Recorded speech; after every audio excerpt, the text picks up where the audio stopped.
change government, you know, in that constitutional government, whether you like it or not, you live in it, you know, and you cannot make a change even things are not going very well. So there's a lot of work to do, and I think that in the space of agriculture and agribusiness, agro-processing, that's a new area the churches must begin to look at. Your and Excellency, we kindly say after me, this is the oath of allegiance.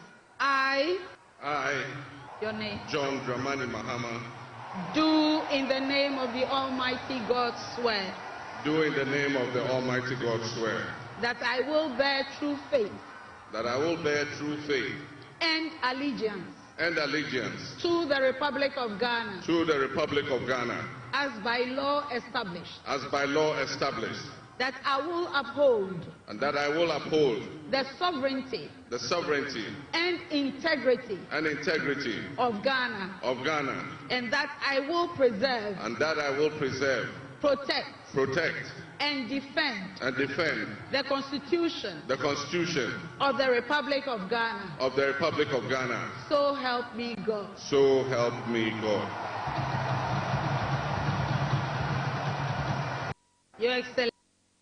Your Excellency, first the oath of allegiance. Kindly say after me. I, Professor Nana Jane Oboko Ajiman, do in the name of the Almighty God swear do in the name of the Almighty God swear that I will bear true faith and allegiance that I will bear true faith and allegiance to the Republic of Ghana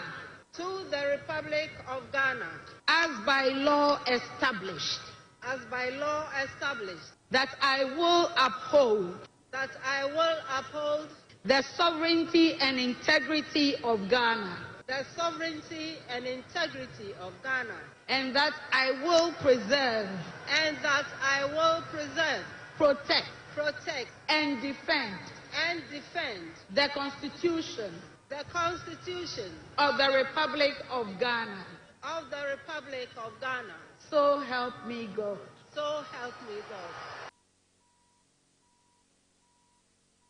The data from our own internal collation of the election results indicate that former President, His Excellency John Dramani Mahama, has won the presidential election decisively.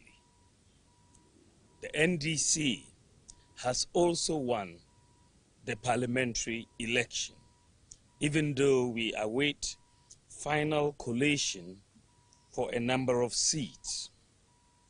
However, I believe ultimately that these will not change the overall outcome.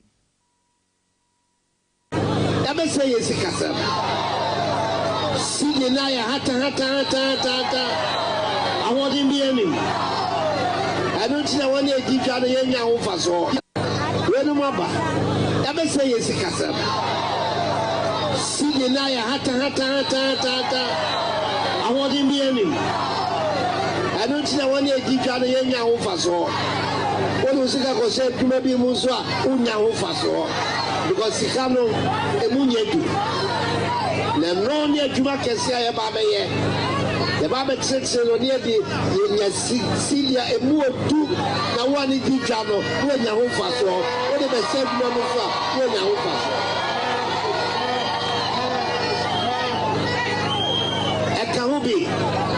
Kaobi tina me kofa abawomia so me ka me ho ye hihye ye sikasam no ehie na sika no emunye dubio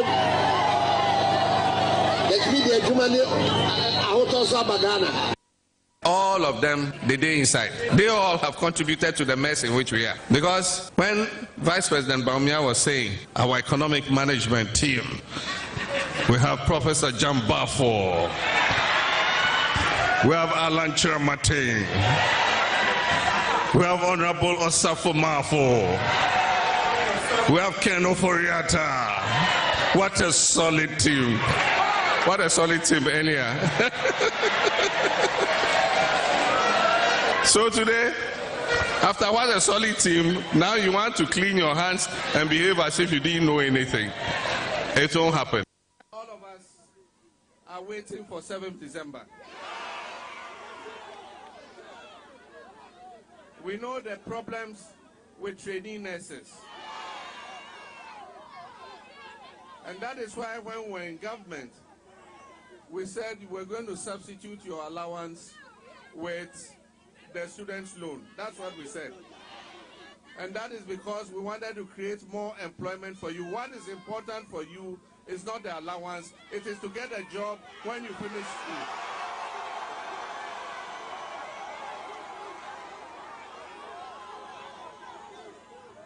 But somebody came and said he will pay the allowances. Unfortunately, it was 419.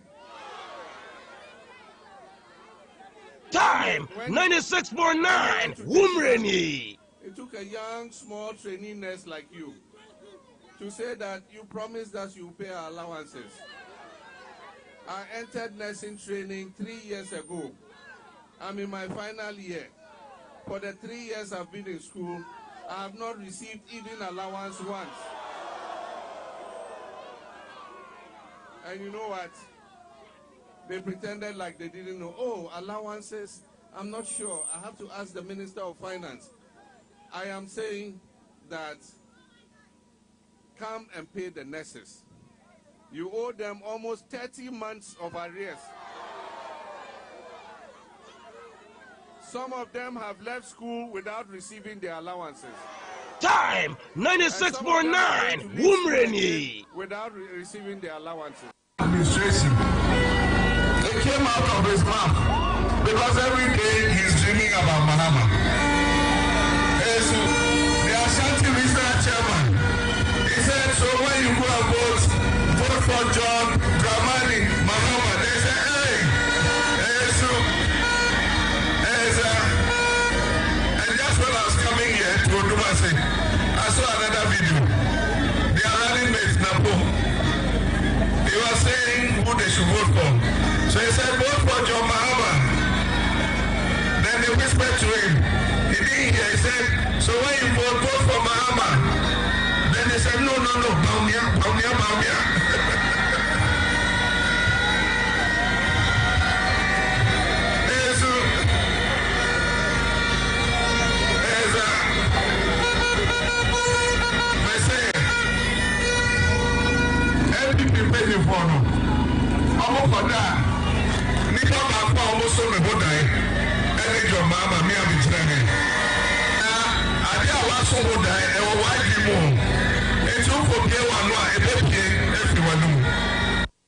Box back, the boy, Yaddy. What the Yapa said, talk, so, who is that me? Men will talk. Men will talk and men will talk on tonight. Box back, the boy, Yaddy. What the Yapa said, talk, so, who is that me? Men will talk. Box back, the boy, Yaddy. What the Yapa said, talk, so, who is that me? Men will talk. I will not provide your school with chalk today, and I will not say you will be an rights or expressing opinion. It got to a point, some of us make me feel this as a no. But or set region, Ashanti region, or set projects like a CBA on Okonkran, Ecoso, or other regions say Asino, or so Ashanti region to be any Isiwa. Sebi, you say now, you can't president with us. You say Okokumasia, progress Ecoso, Okomazin, first one interchange, Obayania, Animacocoben, Ayaquanta, Ayacocoben Rudy, progress Eco, be a dancer say, Abayano, Pijano, so baby be a Asantiman. And for now, Minka say, Abayano Mono modern or Asante region. Some of the key progress were a delay. We all had that opinion. But to say idea Abayano Mono modern or Asante region. Progress here because of the rural rules all year. Kwame Wekaya 2012. You are John Dramani Mahama, the policy buyer. Nanka Yebesha Siache a year pad. Ediama Mayua na omuntimin to talk and as a moon kunkitumwa. And which any which Tina omuntimin to be near daddy. Emma Ubeka Hatam MPP. Led by former national organizers, Babontibe saying as a Mahama, dear rituals, or the Beji or Jim Mano, or Mujadi Aquadian, and the Joy News reporter, HSA, Wishia Maiwa Tena, or more call a year premarital sex because of Pado Muntiminto. What you say? And you know when you know how visionary the NDC has been. You are a rough first appear kenin about home was sure, but the make this to be and say was as a policy. US for Abba and United States and Ghana. Minim the NTA was a BB SK. Me assure sir, Sanka a coba sir US fan of Obuasi Moimua say idea na how a US for so Biden administration no ayan kase. To Sadia MPP abain ayama Ghana mai ayama Obuasi mai no a enka de si ye no ensi ye de yenim se abain no abon homode enu nti no enko wiase no Ghana for edi tumi no be mayen se yenye ebi ensoso na yensan hyemu kena competent mokai sa word no incompetent Mahama administration omokan ya emrebi na tete me nti me yi omo ano normally me yi sa ne omana no enso mo ka trade fair me ka chom se hwe montena omampanya akonya no so da ehon from ampo emmo mo da enti mun nim se na tete me se say juma no enafo ejuma din ye enti obia eboa edi dru baby no obia beje no de ato aso o say din wo ho unim hwe Kwame enkomo we aye di no se enka yewura John Dramani Mahama de bia menya kwanya we ameka me se enkom metna Ghana konwa no so da ka ne nsem bi wa oka yentimi endoso mbebre o ne nsem bi wa oka ka yentimi ndoso because afa ni wo ba nti nipa no oka na no disem ne neoma wosusu se onya benwa ne betena so a obetimi aye ede amaye ene nti ne nsem bi wo ho a aya na oka e bia na ne refi ne ho na ne communicators ne so anom refi o mo so wa ye president pen Kwame ye wa ha okada adwuma nye ne na e be sha ase o but yewura John Dramani Mahama breso and ye pass the Road Traffic Regulation Act LI 2108 Kwame eno ene ede illegality ebeto okada businesses so 2012 obi owo fun bia onfa no ngugu 2012 echese ade ne wo na nye illegal but wo no watimi ama yakotena se akoye mra ye babema ade na babeye illegal echese ade emra enjintum enti no wanya MPP amanyoku a ye be rescue omo in 2016 ye ne regularize na sisi amana tia tese and wote ye ka se okada fo ba adwuma omo ye adwuma pa okoha na okire obia ye bi okada ba adwuma na wo wa breso wonya akwanya ne ye se wanya bi ama wase ye se amo ne kro no wo de se wontumi fa hyehye ye ngu akwam mpa wobetumi so mudwumedie na mudi na ekoso wano a enkohye mra ebema de na omo ye no ababa ye ade a emra enjintum Ampenya kufa de heda na so anu ma ko ye maybe so na obi agadam se so wo nkofе agadam se wo se ye agadam se wo nkofe so wumreni so ati ase ana wo se agadam se ho kwan se ye me no kasa yi wo se agadam se ho kwan ama kwara wo ye wu yi wo be sa agyayi aka se wo no kro be boa wo mo ama ya tuni ye efiri se de wo hia no ne sa aka wie enti me ka kire wo na de enipa Africa sapi ama ne ba mampani ga Mahama so me kono ana wanya na nkono wono na sa me amete hoi wa ba me so sa mpre nan en na sa ye brade na otwe enso sa me ni pa ba me so e ba hwe ye busa me he na mete me ka na ma ye sai wa pani ekome na ka che na bitu ba na sa wa ka che police force ni pa no pani ekome ento ba busa me da wa sa me che he na me wa na me ka na ma ye sai ento wa pani ekome nti se me wu akofo ado na ekome SADA project yeah it wasn't designed say obekwa ko hu confirm bebre e wo baby what I say a project to help families what I say ombenya sika e wo and confirm ejuma ho because that time no the demand for confirm it had become a delicacy uko baby a ye totom confirm na ni pere no mo de rebia ni Guinness ni ade enti SADA for who say omo ma poor northern families etimi breedy and confirm it will help them to improve their incomes. And the project they say almost say RLG and a promoter of the project. And to see baby a hatchery. And to hatchery and confirm chickens no. Near the farmers, outgrowers, and to ubenya 20, ubenya 100, ubenya 50, ubenya say no ashe so a year na omo abeto efio ho. Na omo dia processing plant near slaughter na ya package near the go freezer mo near the cold truck at the call south near cotton say na be ya sika no ebeba farmers no enti it was not designed say obeko baby no akun say and confirm 1 million ego ho what I say okay but the hatchery no ho I just say baby omo de enkosiano to omo hatchet chickens no. It was there. This time no very kakra. We are in pain. And yes, I've seen many people in pain. Maybe I have an abiding belief in God. You don't question it. His ways are not our ways. Baby are not unti hasie.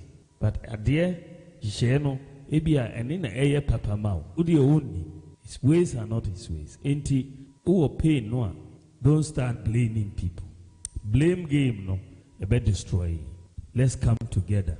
Because you need say if we are young and a power of the mouth. And to just say so that by 28 no, we are united. Once we are united no, with a goal, you are going to win in 2020. And unity no here. Stop the blame games. Let's look at the future. But let's come together. If we come together, the party will win. At this stage, we're looking to build the party again.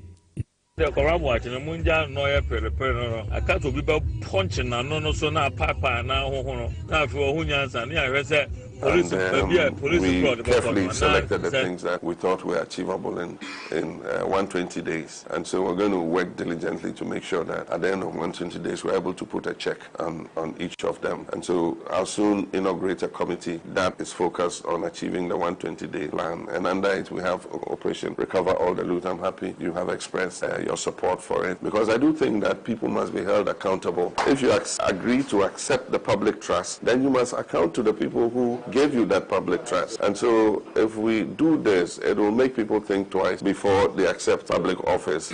Our problem to me. We will push pushing to me. Now, even illegal, legal, what is the difference? The difference is a document. The difference is a document. So, as a veteran miner, so I don't know how to get document done. You want to win to avenge your enemies. You want to win. You see, you are hate and hypocrisy. What I say, I know you are hate. Anything concerning here in Ashanti, you don't like it. But my prosperity, avenge your enemies. You want to win. You see, you are hate and hypocrisy. What I say, I know you want to win. You see, you are hate and hypocrisy. What I say, I know you are hate. Anything concerning here in Ashanti, you don't like it. But my prosperity don't depend on you.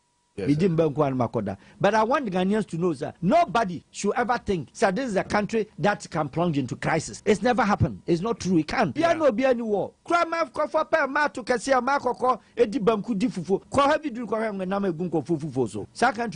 is to fight? Cross-tribal marriage, Ghana leads the world. Cross-tribal marriage, Ghana leads the world. Greater Accra, be United Nations, blood won't moka bear 5. Papa Gonja, ne mami way, ne papa way, ne papa way. United Nations body. And what dinner? Oh, Kobusa, Mamma, crapem, Mamma, and crying. Mamma, nations. Oh, fan can never have papa and run and papa we. Oh, fan to share fancy a West marriage. Cross and Robert Quan 4 language 5 in 4 grandparents in a B50 North. You know, your words always live after you, and they'll come back to haunt you.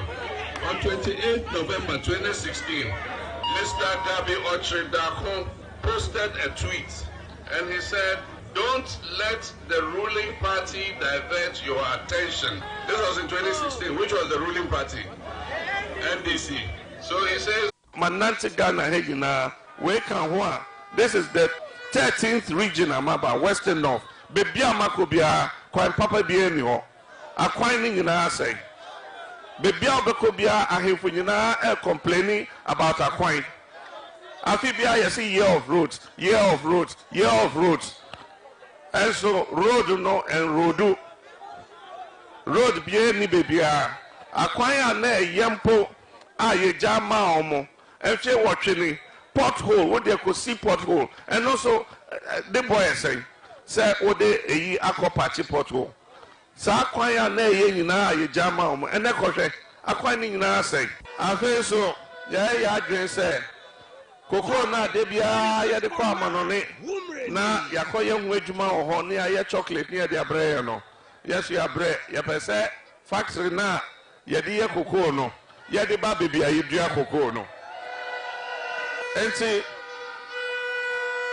emre no duru a Yeah, share baby, I take cocoa no do. Se factory near Muna, Western North. Na ya di bakwesi baby near the bakwa besi our winner. Nyamia domanti. Na ya mabuno no enya ejumaye. Arabia na oye nipa owo onwa na ejuma aye pharmaceutical industry.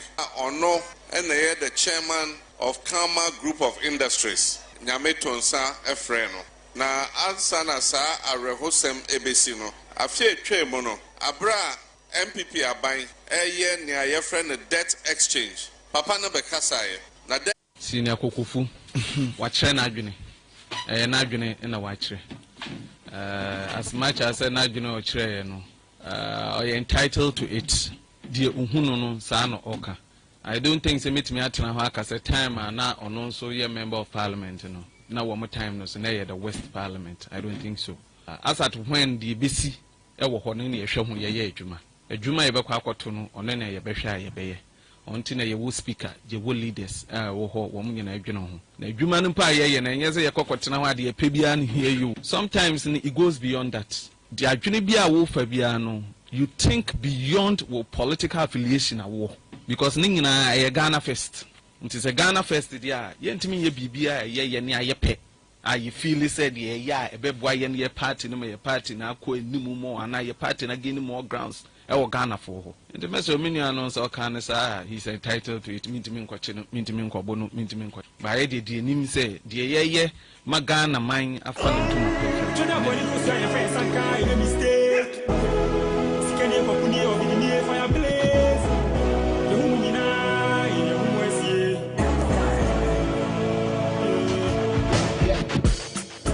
Fuchini and Vidi DPH, a baby Demoy. In Sanko Comotia Hombo will be by your Juana Giu. The palm of fire, when you're much shared in Yahu. Monfania Hinch and Fatano, yet they would you who be sharing. You see one by pine, and I'm a baby of the movie. Ya bread, Tia Masabi, Loco Biffy Bola, so may ye hoofy. You're the media for baby, I will quench me fire no. On finding Trio Comaboso, you'll be a chini Messiah. Therefore, I'm a no bako. A chamako, Ujana so, I don't forget it. I'm a phone. Messiah, from the many I'm a phone. Messiah, anybody to me, share. I will for whom in Sapo crowd when in penny 40. And son of the Fenny that took one and in Sapo Bibiana Maya and Kodanka to a Sukono Mama Shamwama will see if you and then the kind I can't be a bass with a Swissy. Now, so you're Berman, Berman, and you see the Jim was a Berman. Then I'm a young one more time in this. I can't quack and Wama ye. Pomojiche, Fuso Becassa Denchemua. See, then I said they would tell you what if he and any Benjamin. Therefore, I'm a no banco. Mechamako, Ujana so, I don't forget it. I'm a phone. Messiah, from the many I'm a phone. Messiah, anybody to be shared. Let's throw my. Alright, daddy, watch me say, Mammy, Bohuna do to me.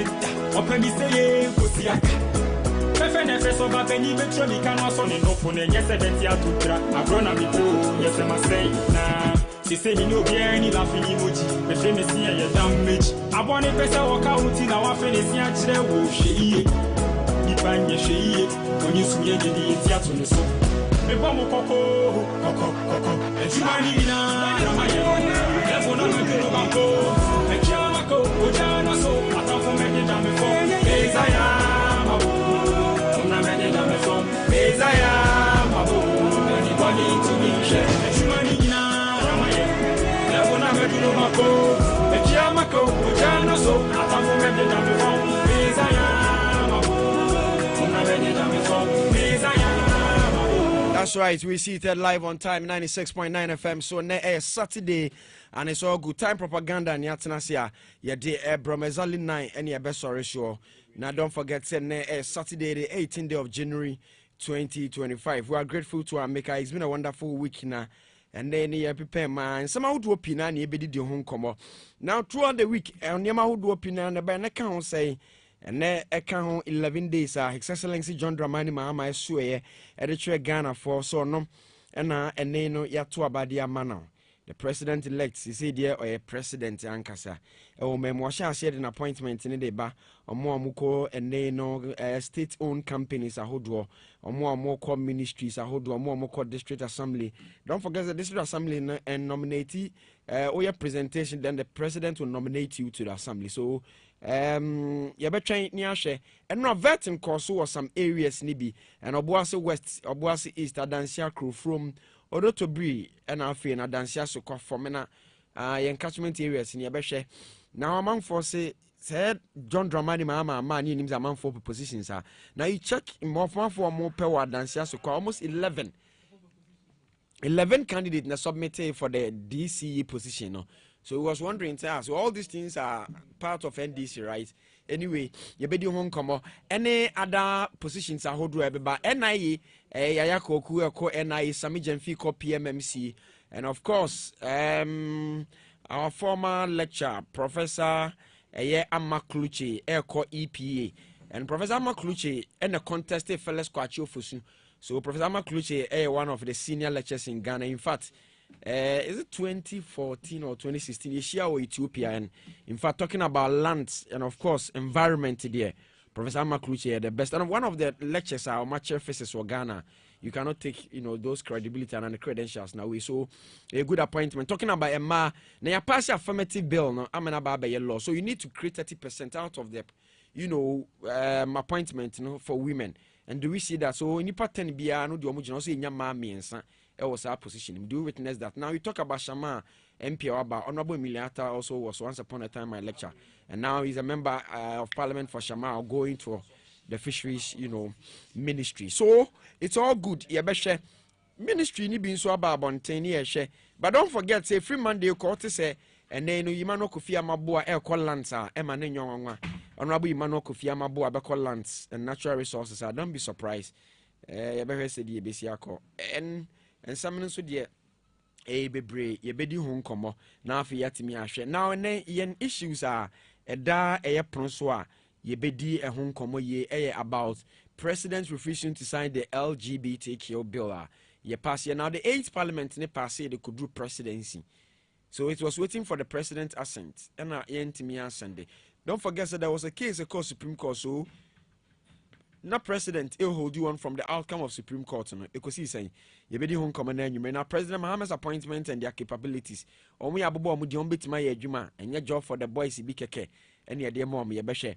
Any post election violence, so now you remember Enra, the course or the Electoral Commission regional office or any idea, and Yama who do I a course or ye better could do home come on after yet miashe.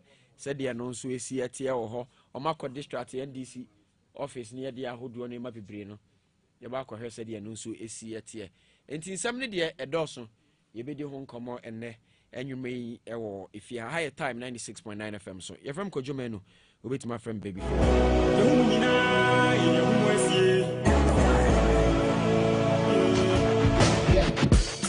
I have for Chini and BDBH, a baby Jamoy. The Sanko Comotia Homoko will be the fire one at you. The palm of fire, when you're much shining in Ayahu. Monfania Hinch and Fatano, yet they will do who the shame. You see one by pine, and I'm up with your movie. The bread, Tigama Sabi, look up if you want a so many. You're the Diaposhe baby, I won't quench me fire. No, often in Chiocomaboso, you'll be a chini messiah. Level number two no bako, the chamako, Ojana so, I don't forget the number four, Messiah, from the many number four, Messiah, anybody to be shed, I will for Hun and Sapo crowd when you pay you 40. And son of the Fenny that took one and Saputa Bibiana Maye, and Kodanka to a Sukono Mama Shamwama will see if you and then the Kana Yakebi Yabasu, that's what you see. Now so ya bema ne bema na bema ne you see be dwem wese bema ni then am I am one time be this aka mo kwanka me wu ama ye ye bomo chichie fi so mo be kasa denche me wu si den na sebe bo twanya woti fie ni be chichini level na me no banko me chama ko ojana so atanfo me di dame fo desire ma na me di dame fo desire enti yatena se ensem ne de e dɔso ye bedi ho nkomo ye bedi ho nkomo na afa yetimi akɔ ye nim bohuna du tonto me opemi se ye kosiaka fefe ne fe so ba beni betro mi kan so ne no fo ne nyese beti atutra agrona mi to yes ma say na she say the new bien in afini moji betro me see ye damage abone pese work. That's right. Inti yanko ya nim na yenhwe presidency communications na de a confirmed list of acting CEOs and MD appointments no e dia babonte. Now for the benefit of our listeners, let me do this again now for be wisdom yaya koku deku and I appoint National Education Authority and I obekai say John Dramani Mahama time no ye adwuma ho and ye sake no. So going back and share that enya dia e won bia. Now this appointment and you know amanfo pineka say nke osa nke no Godwin Edujutamaklo Esquire ono na Director of Legal Affairs at the NDC amanyoko no. Now ayeni and partners ho no ye adwuma as a lawyer. I think say na nke bia ye expect maka say obeko as deputy, you know, Attorney General, but and me and Masa the National Petroleum Authority NPA. A Godwin Edujutamaklo Esquire, no airco.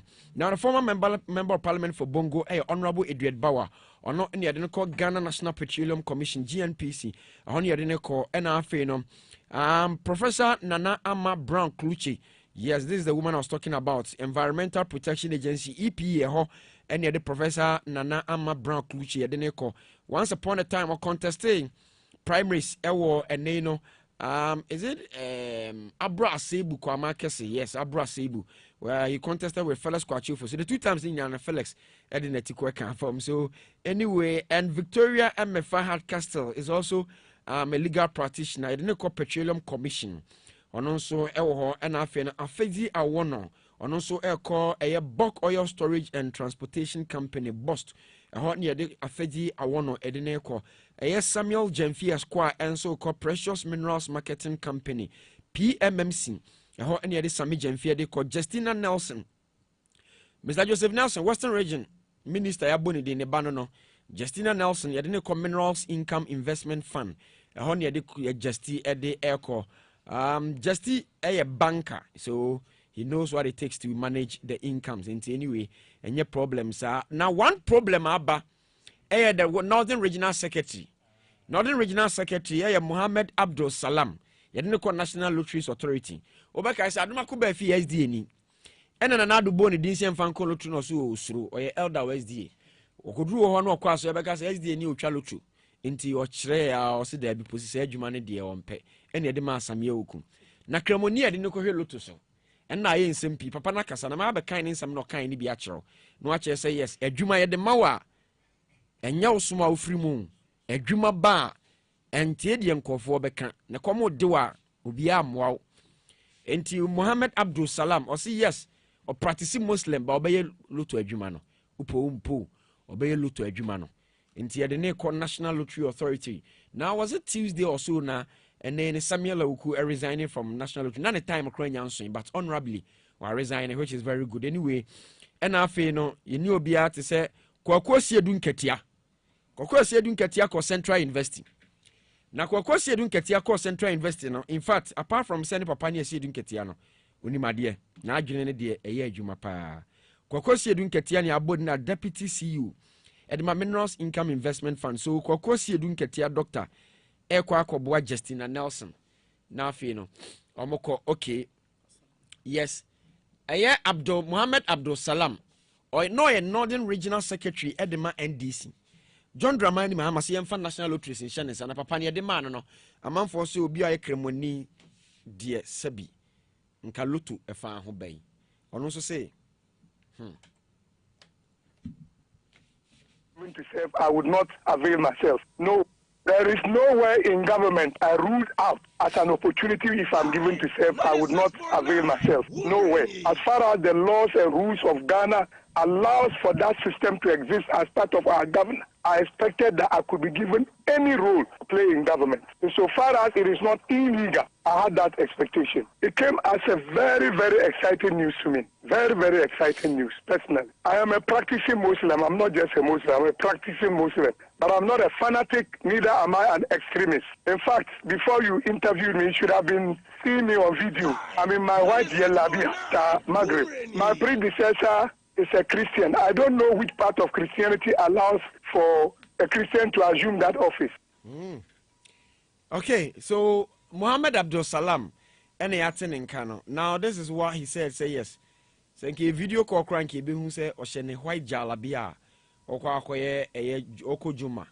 This conversation was yesterday anyway, and not Friday no more. Sorry, so and before Juma and Muhammad Abdul Salam they too just say yes. Thank you. Video call the uncle boom say yes Oshene jalabia Oko Juma. Juma ne sorry I call Fridays Muslims no. So no. Now we're referencing the predecessor yes Samuel Oku say yes or a Christian. But Oji Juma no. So no kremoni no nyesheda nye kremoni bia keke. The emphasis was yes, he's a practicing Muslim, so there's no doubt what me call ekoye adwuma. So that's the way it is. He will not tear down to serve his country. They no there. Ni abo din se koye National Lotteries Authority CEO. O se there bi me kwa sorry wa winners chapel nti. Kwadwo me nko. Okay. Mate obiara ne se de ni gidie sitie.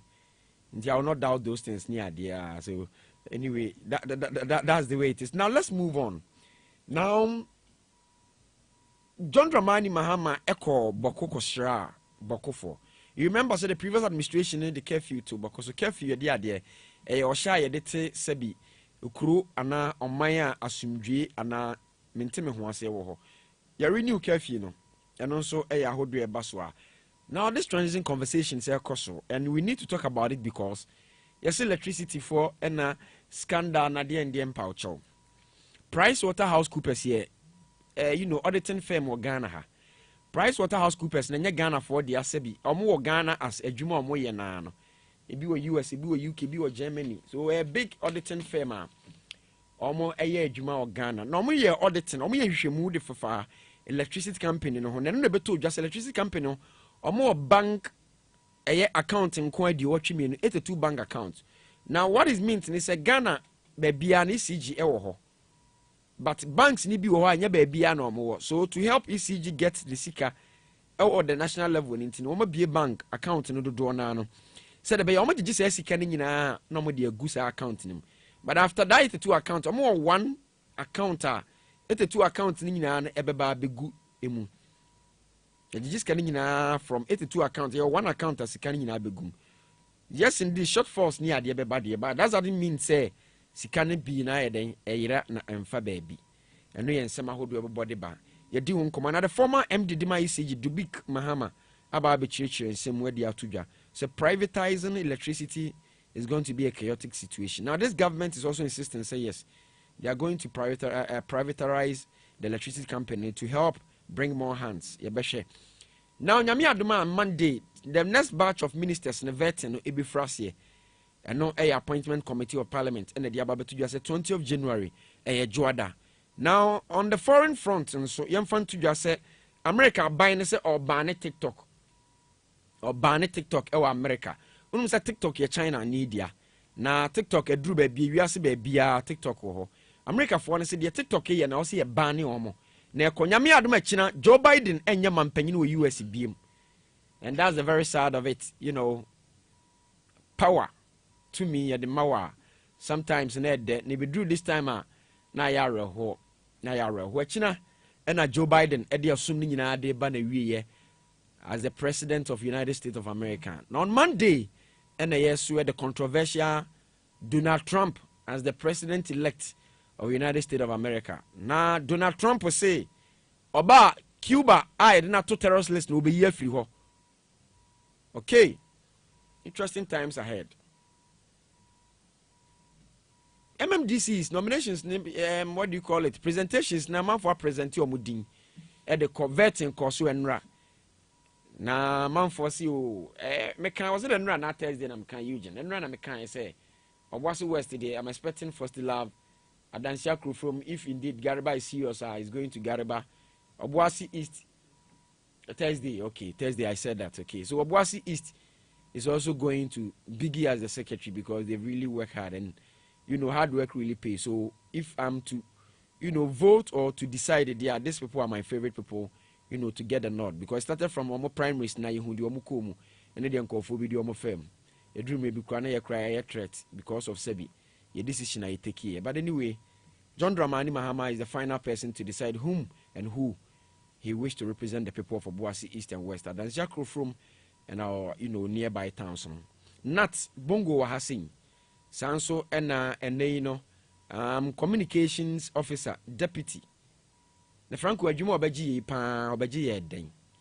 Obaji Eden Franco so communication afi Okay, Captain Lambert. And so Wahase ya baby didn't come. Don't forget say Eugene Cardinal OTOO and the chief executive producer Elder. Elder no. Enti Elder and Abuabo and Sim Nina no Edia Mami Dicky no. Okay. And I almost the day now. Usually over to your dues kasi into umpe you yate. Lambert. Yeah, brapping. Majo bibia boko. Yami adom.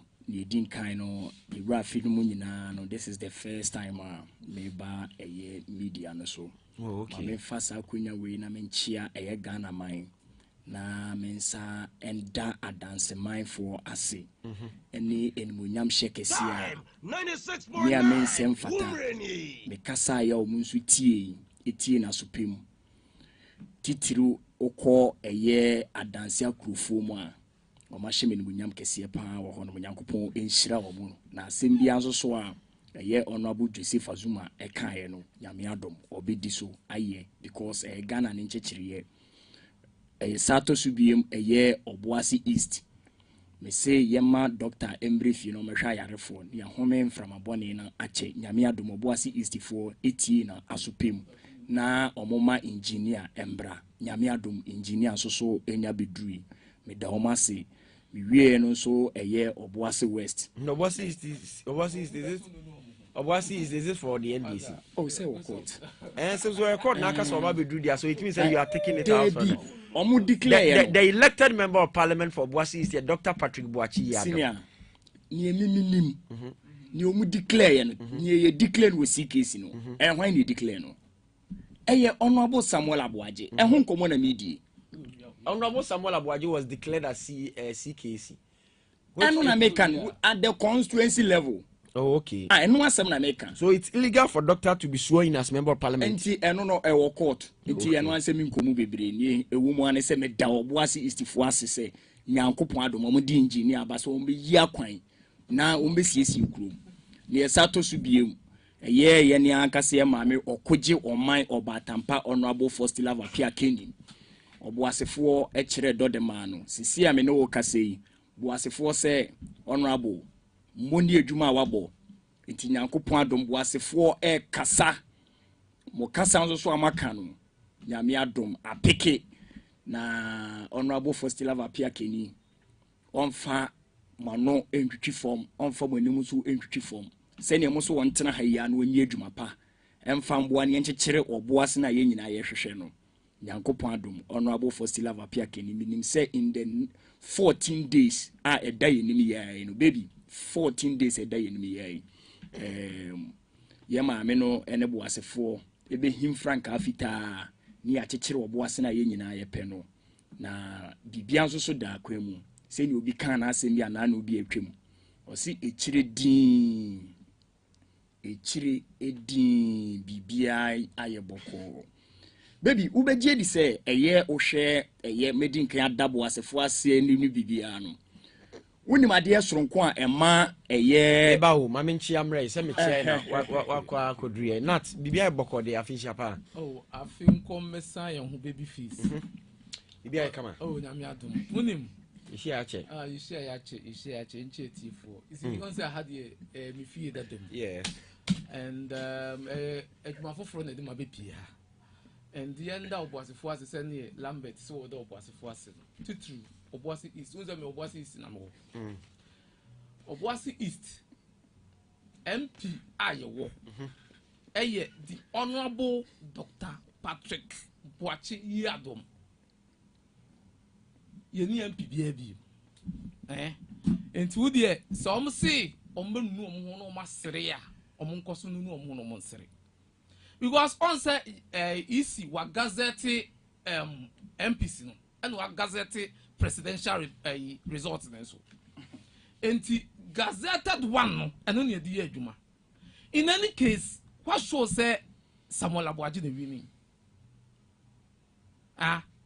Onim is in Miramun Collation Center a year 2 reps of political parties and also call Babyface Pacho Timipa. Ethiopia, yeah. 2 reps of each political party and also call. But that day, so called tax name go for the collation center. No more human say. And the Electoral Commission described it as the illegal. Even the illegal aspect in it, he described the declaration of Samuel Abuaji said the returning officer was under duress. Yes. And that was the statement read by Jane Mensah. And I was wondering, so during that declaration, was he under duress? Yes. That is why it's here. Markacho said, according to EC, and Mera almost say concerning collation center, and 2 representatives of political parties. Each party there's a call. So, say invest in Biba.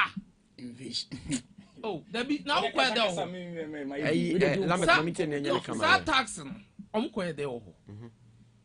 Not almost duty performing or Sardino. But wasn't there any accredited agent to be there? And then some because it's tax some quiet there or collation center. As I'm making 1 page. 96.9. It was not accredited agents. Oh, and a biggie and a moral. And a no more. Yanya's your side there, Eric in this. And one other guy. No, yeah, Sean, no, one other guy. So, and Tidiana calling for sa invasion. Charlie. Not just a boot yet, Amraso. But what must say? And Untina is to say, and only one funniest aspect of the Omuya and say, they were not smart enough. On the collation sheet, final collation paper. So, near circulating mo baby. So, na first one on top. Na doctor figures wo and Abuaji and the independent candidate into figures wo. Yes. And then the final collation sheet. Else will be pending the signature. The pink sheet. Yes, thank you, pink sheet no. And now unim omo adi amka so man smart is almost for so returning officer no abo twam and otwam no amani am say nkomam na use another pink sheet for that job. A new pink sheet. New pink sheet. But he used the same. Use the same one now and unim.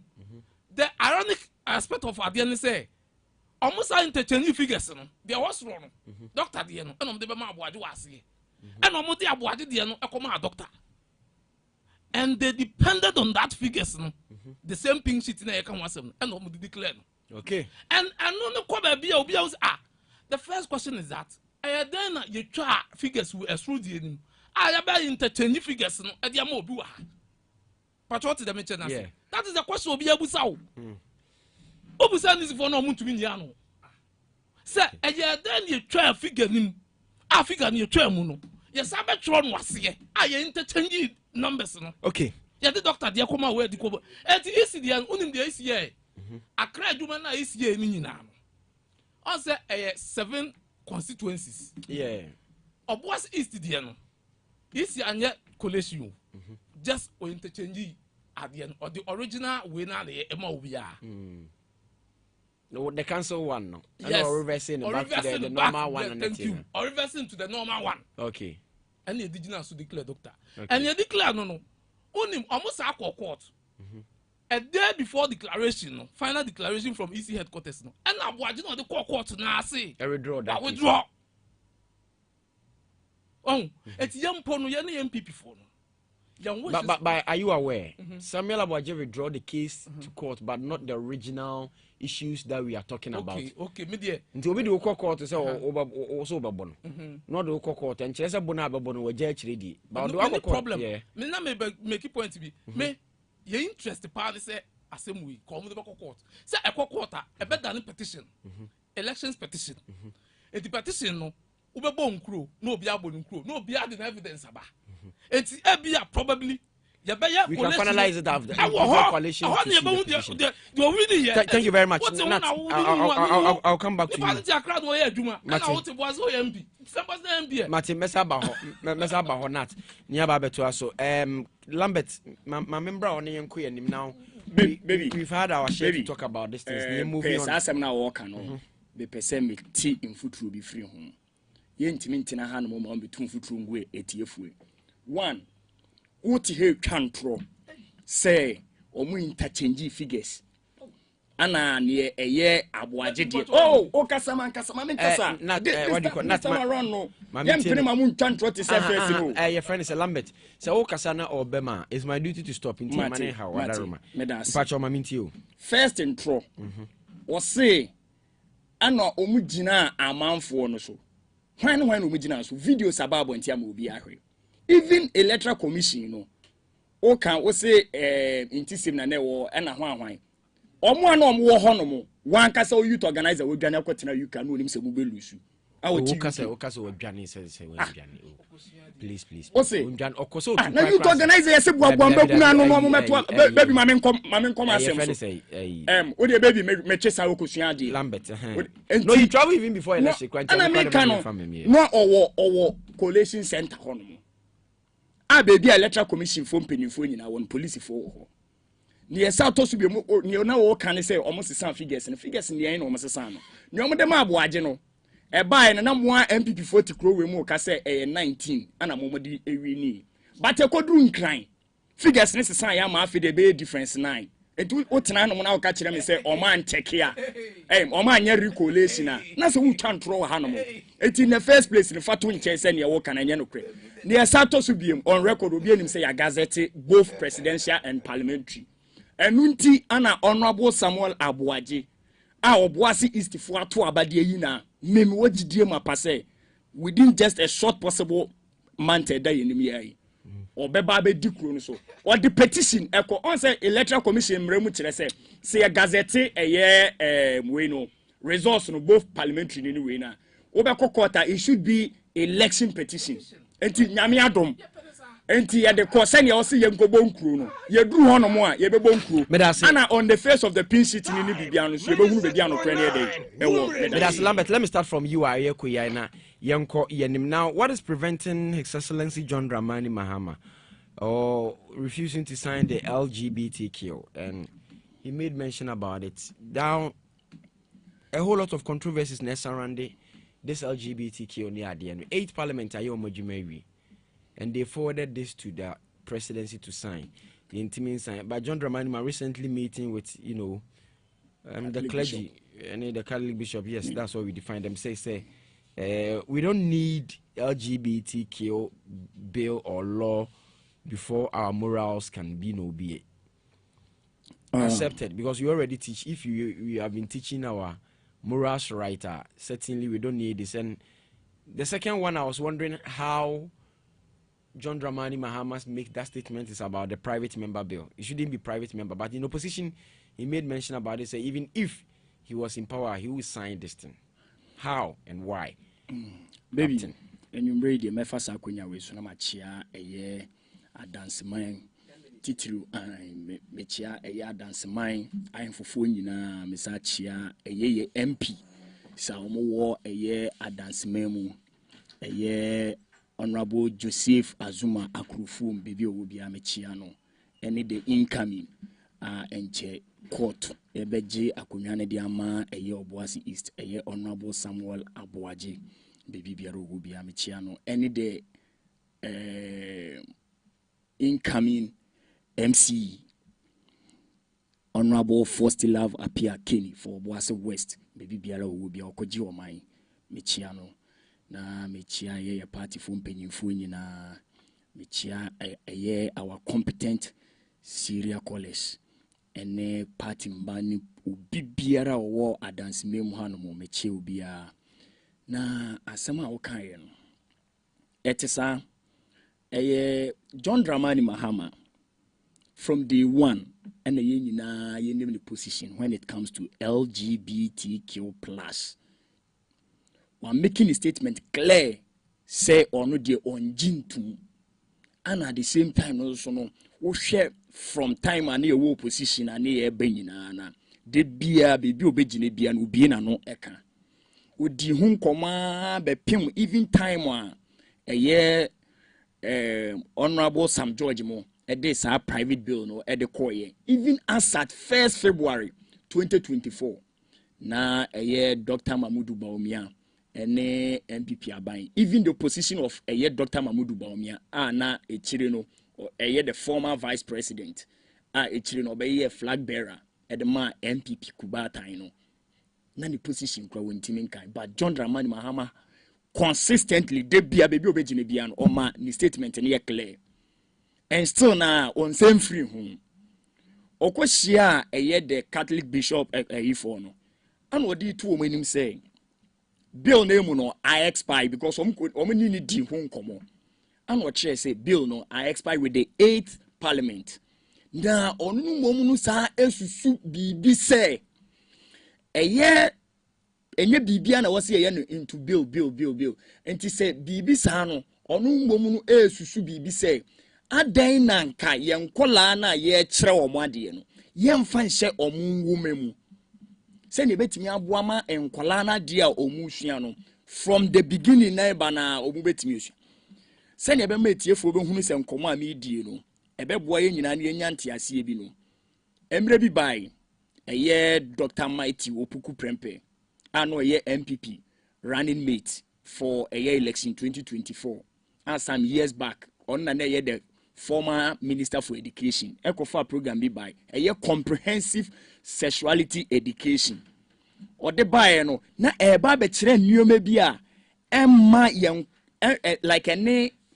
ye tradition and I say ye belief ade ye gidie wom like NCP no no omo fasa konya no so de san nneoma ne de aba be shem ana nko mo de be kire ye nkola no eye LGBTQ plus enti se yenso ye pese ye ya ade na ebetimi aboa ama nkola no omu benyini no omu so aba beti eye Ghana ya mamrase bebi ye gidie ni ye pepepe yo wa na wo say ye started from school no and no na ma John Dramani Mahama make sa statement ni say this time around kwano sempo ye de samra ni mpo ebeba dia onu no momu say susu say ye nya ne government bill ni emfambra ni ye ne government bill ni ye de ba enu nso betimi aboa ama ye education system no ye betimi de ahye eye de curriculum ni mu se ne betimi ama teacher fo nso betimi nya ho akonya na omo kire nkola no na bebi biara ye befa bia na ye tiremu na aba beka eye ya mane ne ya mamre ho se ne nkola no nso benyina du stage bi no na omo nso etimi aba beti nneoma bi ase enti John Dramani Mahama enko gina bebi ase LGBTQ+ no ono de still na ogitum ana se o dwane afiri mra no ho o se asat na wa ye ka sei emra no eye honorable Sam George mo de koye no emra no it has been expired with the 8th parliament enti say eye reintroduction there and the enunu mom no ye be hwe say ye de befa aban mom na de beba ana aban so e de ba this time around no ye be make sure say ye nkola na ye ba be kire o ma de no eye syllabus na ye de be ma o no ye de be shem se ne nkola no be hunu se no eye oba ne bema ana wale enye bema ne bema ana se enye oba ne oba ade we ye ni se ya enye ade we ye ni se enye enti nkola ne benyini na sa esu ene sa eban no na ewura omumu enti ebe boa nso so ma ehu bi ebetimi so asa ba omumu enti eno nso be sa boa ma all stages no from a year primary a year from nursery kindergarten primary eba be pim JSS ewuram ede akwa even at the university level no na sa adesuade we nyina ne nkola na sua ma oma ba be tinyo bi ase enti eno nso betimi asa aboa ma sa nyoma ni nyina ede efiri ho no mo ana eno nso nsan koda nchen no ebe sa ma aban na timi asa nya akonya bi a eno nso so ye wo emre bi eno nso so ye sa de be ka ye constitution no ho weni ni susupa weni ni nyoma pa His Excellency John Dramani Mahama Ghana for nya ne mugidie and let's not forget NDC that 57.7% na ye nya no gab na ye de ma Dr. Mamudu Bawumia 1.7 million no Ghana for gina so because of say ye campaign no ye ka kire Ghana for say woto aba e de ma Dr. Mamudu Baumia ene Might Opoku Prempa omdi trumu be den ebeba e no kure eno na ma Ghana for ekoto sa aba no e de ma ye enti si aba be mu a ye me ye ho say but didn't Dr. Baumia said say he as a Muslim no in any day anywhere anyhow he don't support that. Are you aware of that statement? Okay, but baby yembisa say when the pressure on the man be kind. Me so okay. No, but maybe so okay. So he made that statement. But you say so being a pressure on the man kind. I will be where His Excellency John Dramani Mahama. And the pressure on the man. I'm telling you for a fact. Asat 1st February 2024. Time. Asat 1st February 2024. Na Dr. Mamudu Baumia. No, yeah, the former vice president. Who intimimpum emba bontin kwa metre ne stand. Say bia LGBTQ plus no of waso anaso on fuaso. Asema amike I can make obi biara otie bia no epa on check it from a year this me find it that graphic yine di amamu. E da hono e be ye headlines John Dramani Mahama gina simpie so. E ka say media mama Ghana for hunu bibia me stand here dey ewo. And John Dramani Mahama has always been consistent. Ebe pemende enu tina na ama make say enam sade anu sunti ena ma Ghana for to abademaye.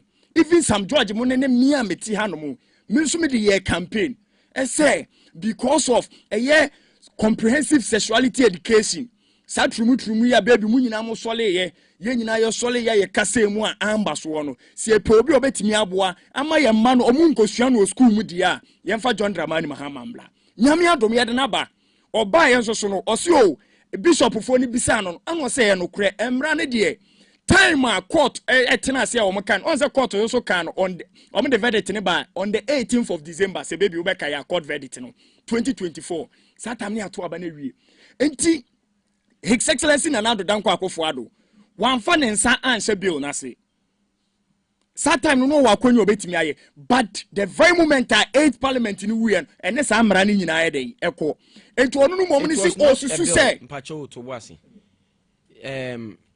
we are not talking about bill anymore.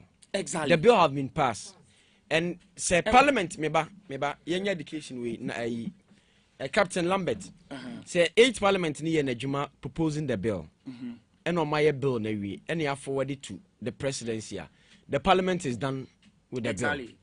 You understand? Sure. Aka president. So how do you say the last time I said yes, the president erred in saying he said the bill is dead.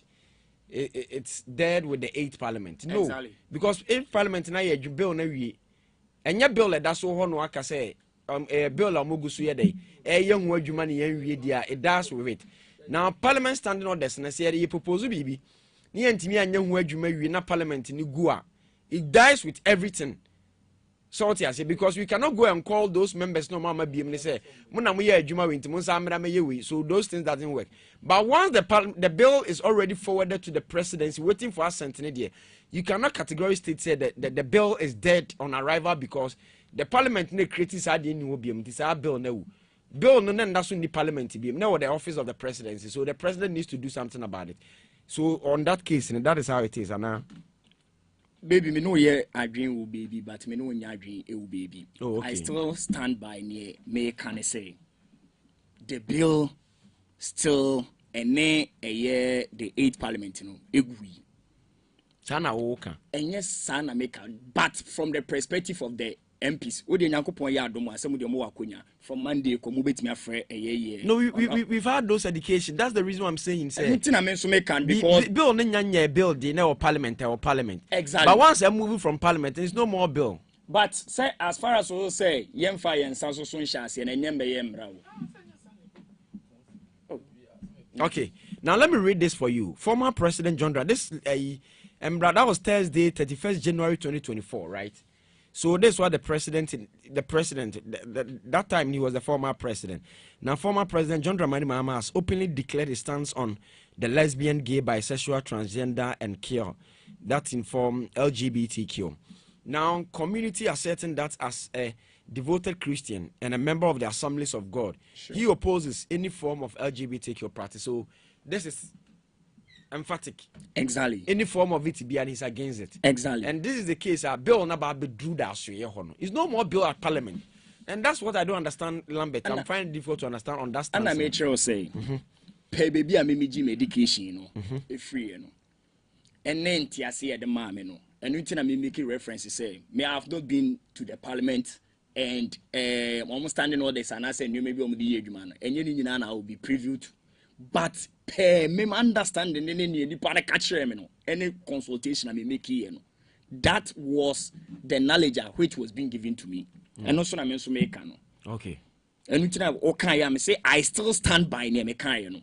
And I'm a certain I'm making a categorically say John Dramani Mahama.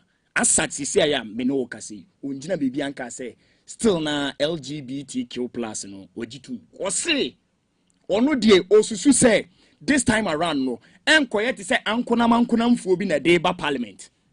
Even if we say yes, I reintroduce the Aba Parliament. This time around, no on she say and yes, but a be government sponsored. A buying woman a deba, Nasa buying so deba, and she say a teacher a deba ni say, ye mana omuko school no from all levels no ye bet chere omo. Sanya nkwalani be nyini no, nasa adi enu momu no, like omaba be nim, ye mra, ni ye penini ni yempe, adie wei, adie ehun hia, ehun ensem fatano. Na etimi aboa a typical example o hwe Sunday school a ye nyina ye call Sunday school nyame adom ye call karatu enuomo mo kire ye asatena wa ye ti hanumi maybe wu so onwa bi ye bi class we dey haram enu bi na to alaji no nkremofo nyina apagya wo ma no mo ka say haram because enu kwan say okoye sa bibi sa enti eni ya dey aba be yuni ana ma ya adwene yo so abem enti saade no so sa akose emremu a na etimi aboa enti we kura de John Dramani Mama o se nyina ye sabo ye nsem ye den ema no because this time around it grade o se ye sade be ka eye ye nwumasua ho ye sade ka ye nwumasua ho wi a ni ya sa pe emra no asade aka ho enti 2 in 1 enti John Dramani Mahama de nyame adom yankopon de esira no enti ne me ka nyina ne se John Dramani Mahama engina beebia enka se ono de onji but o se yankopon ya adom a this time around the reintroduction, you know, you be making sure say yes, I be can your woman baby. Okay, I'll come back to you, Lambert. Nyaba to us time 96.9 FM. Sunni propaganda no asungusua uti no. Time check 8 o'clock PM on Saturday evening. Nuts. Mama mintio on that LGBT. What is preventing the president now before say Ghana for better man on various issues with Brinano and now Kasa say yes, especially being a member of the Assemblies of God. No, everything is against it. So this issue is a Banaman for as a double standard. Did you agree with that, Anna? Well, baby, yeah. Time 96.9. Yeah, major so not. Nah, you know, be as the same. Yeah. You see. Sir, and come we won. Ama Lambert or struggle. Also struggle. And small kind of oh, try say, who educate you? Oh, try say, oh, mano. At the sunny at the end, say bill. No, yeah, free parliament. Now could the executive wa? Yeah, it's no more bill. It's no more bill. But then I'm information. I'm G way. At the end, a blue near. And Obi Akwa different was a green. Host to say this is the fact. Say what's him different will send this for the propaganda now. It did panel. Oh, a mouth fake education. Share. I'm in country with say your mama 57%. More moon could be that 56 year. Yes, or 57.7%. More months never be on Casa. I think it was slept, not a statement to Mickey. Okay. It was a slip, yeah. After gazetting, there is official one. They say 56%. So we are 57.7. We are 57. We are 56. Into young queen. Ghana. The problem of Ghana is hypocrisy and dishonesty. And Mr. Mahama and our President Mahama were exhibiting the level of this honesty. And Komana on the Ghana for the year, Gina Sumo to Abamano. Ghana for the to Abaman was as a son. That is the level of this honesty of President Mahama. And President Mahama near Nimunedada, so you'll be on Kanokre. Or you'll be a corn man. Or that how do you describe a president as a con man? You are not. Oh, but Babi used to use the word con man. That's what the corner said to patrol the chairman. Oh, there's a President Mahama and your con man. Oh, so who can a president your con man? Oh, Mr. Chairman, con man you'll be a yazan. How that nipa? And then I make obi oh, so what was this is not final at this. Oh, young cancer. But said your all cases here discussing, and your future near discussing. And to what that no. The point I'm making is that time sa bill we buy bill we shall say way back 2021. And almost I can yan the bedroom sa 2024. And this is what they are the way your campaigns yes Sam George and the spearhead this idea. And Nana Kufuado and as a president the Kufuado epese Ghana ye trumu Ghana epese ye nyama and ye cultural settings na emfa and no ka sansem we nyina na nyamia dom Ghana fo no etie wo mo and no mu sampa mo na mo ba mo beye sign because President Mahama was emphatic say oba ya oba be sign as well as Bahumia also kasa asem so oba kaya enti dey na preventing na NA or kasem foforo hwe oka kire ye say oye Assemblies of God ni na ne teachings ne nkire etia sa niema wi ye nananom etia sa niema wi okay Mahama fellowship with clergy no okoka asasem no ho no so ese wo ba ya obesan and making clear actually the clergymen and women wo say eye Kufuado need ba obia and omo pese omo besan ade no and yesubo okay oba no aba besan nyame adom Ghana fo bebrejina no so eto aba de mawo waba afedie o shift goal post no wase de na Lambert wase de wase I expire with the 8th Parliament.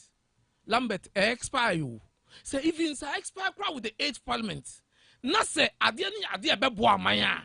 De ntina. On sign na say wa sende wo signature so. Na ade no meyemra.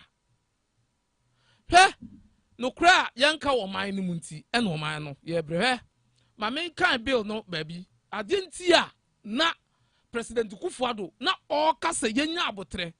Bill no say okay content na niema ewo mu no most of Ghanaians enya aware of niema na ewo sa bill ni mu no ani de be yemra no most of Ghanaians enya aware even the media personalities kra no mo krom a mo na nim sa ade no so our position was that mama yenya abotre ni educate Ghana for no na omonti ade na ye de be yemra na sie tie ni o Babyface no monti asie ye enti se omonti asie ye a na fe ye de be mra na obi ehun se me ye wo ye amabu mra so and this for se da ga ye Kufuado e wicked Kufuado e npa bonini opetumutumu and o ye say no ye say da tinchini a on sign ena nyame adom ya to about onim oba ye no na nka first na nka owra no crowd na nka hu hia na nka the first na was nka President Mahama ko ye ne say ko be dey obeka say we no Sam George mon san fan ko parliament na bia yanko ka ho asem biem na nka on famra ne nsan na Lambert say o say opese ye introduce no schools curriculum na ye kire nkwala no na mpato ofie on kire akora say be ma ne be ma nhia be mpato ofie on kire nkwala o kire awofo bia kire enti die be na ye say ye sa de ko school mi akokire.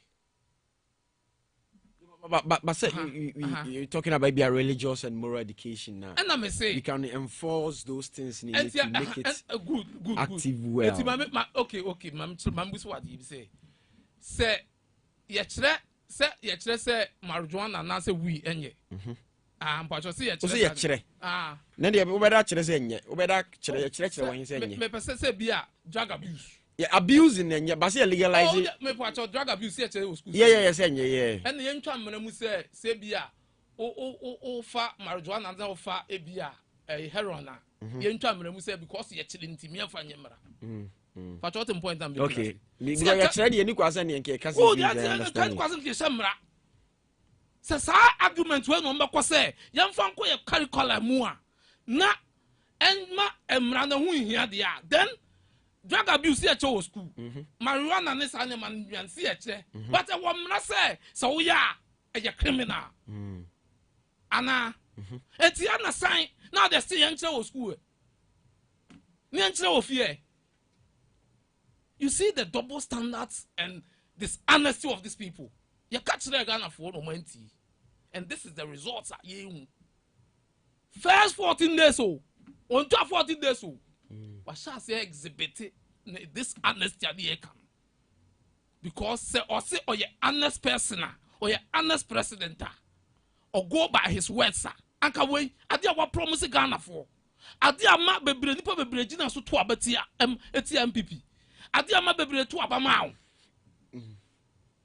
ama Ghana for bebre hu akufo ado so ebonsam na wo ba ya what are you 10 at the flimsy excuses say I expire with first one or say I expire with 8th parliament bill no meanwhile who's what's not parliament da why a president da you understand governance more than some of us. On that score, don't you think maybe the president aired on also we should pardon him on that? Because the attorney general make different statements on this. No. If we cannot pardon the president. How? Because one, the president was MP that for 12 years. So it doesn't make him all known. Why vice president da? Sure. Why minister da? And what's a president da? So he understands the concept of governance. So, sir, elementary mistake where there, it shouldn't come from him. Really? Yes. Now you know so experienced driver. And you know catch it. So experienced driver no but not have mistakes. And you know catch it. So as a part the crowd move on to change. He had what track Ghana for through when him and the home of the cars as I say I expire with the 8th parliament na etwam which obwa no nim say Ghana for yehu and was I say ebeya ankian san hwe ne biem na ankian fa nkose yen curriculum nim na ankian kire nkora no o school si ya kire nkora no nkora no beti ase de a ehun hia si ye ne mra na da bana ye kire drug abuse and the negative effect of sa niam no ye yi mra na firi ho you go school from basics, religious and moral. Ni and drug abuse in this animal. Alcohol ni sa cocaine this animal. See actually. And so still I am ra. So obi engage was a criminal offense, illegal. It is a side of President Mama Akadia. And when me just a cocaine ready. So obi dili cocaine na yenyan because you chile school. Obi a drug abuser yenyan because you chile school. So some work actually there. And you see, what shall see, but one shall see ye. Okay. Throw any dada and the Asha Amamunasi. And say, I know Quaco, Udabakasamanka. Something on your 1 month in Bo, but we may all discussion after the one Ghana for discussing. By now, can you win this? Discussing? I'll come back to you, Nat. Nearby to us, so time 96.9 FM. So, and I didn't come on you may time propaganda no asugusua uti in 12:08 on Saturday evening. Now, let's move on. After President Mahama refusing to sign the LGBTQ, how can I say he's refusing to sign?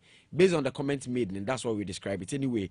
Now, let's move on to the appointment and their capabilities. I'll start from Nat. Now, we've had a clear picture about cabinet. And the clear picture about cabinet, do you agree, sir? This is my personal. Do you agree, sir?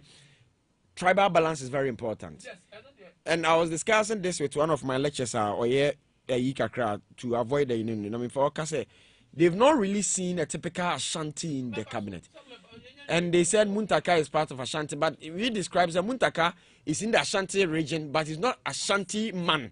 You understand, but he's coming from the region. So when you talk about the regional balance, is only Muntaka there? Was it? Then the amount. Some is Muntakabako transport. I will say young man. Oh, and the clear abandoned a leak. You man walk with Yamabu Abako lands. Oh, say some sure for yes, we didn't come. Yes, we are the acting.